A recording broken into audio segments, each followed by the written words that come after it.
चला बाळांनो, आज आपण करतोय वरण.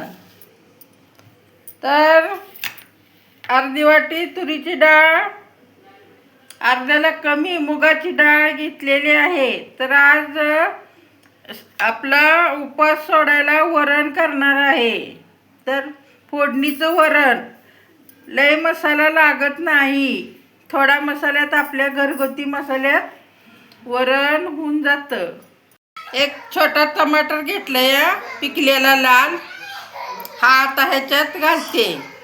आणि चवीनुसार मीठ घेतलेलं आहे. हे शिजतानाच घालते मी, नंतर वरनं घालायची गरज नाही.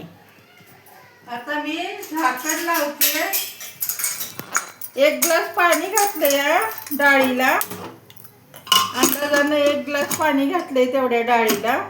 आता मी झाकण लावते आणि 4 शिट्ट्या करून घेते.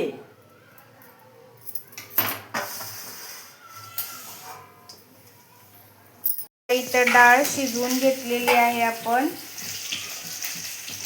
जास्त डाळ शिजून दिलेली नाही, डाळ आपल्याला दिसत आहे.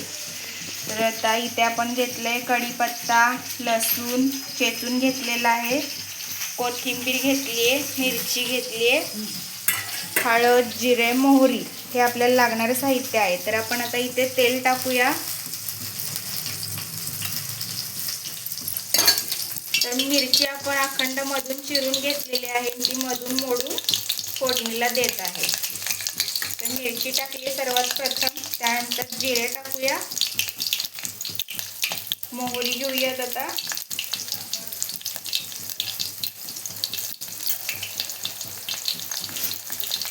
हळद, गॅस कमी ठेवायचा आहे. लसूण टाकून घेऊयात,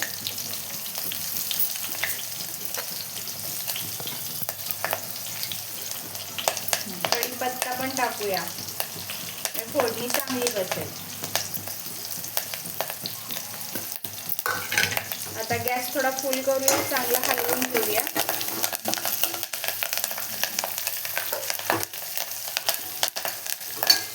थोडीशी कोथिंबीर टाकूया आणि छान परतवून घेऊया.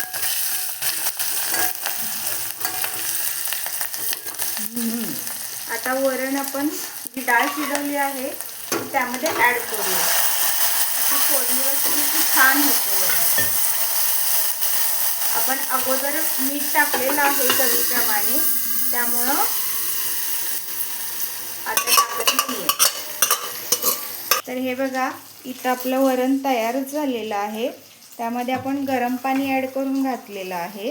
आता पुन्हा एकदा त्याला एक उकळी येईपर्यंत ठेवायचं आहे. लागलं तर हे असं आपलं वरण एवढं घट्ट. हे बघा, आमच्यात असं भातावर घट्ट वरण लागतं एवढं. तर हे पहा, आपलं वरण तयार झालेलं आहे. थोडी कोथिंबीर वरून घालूयात.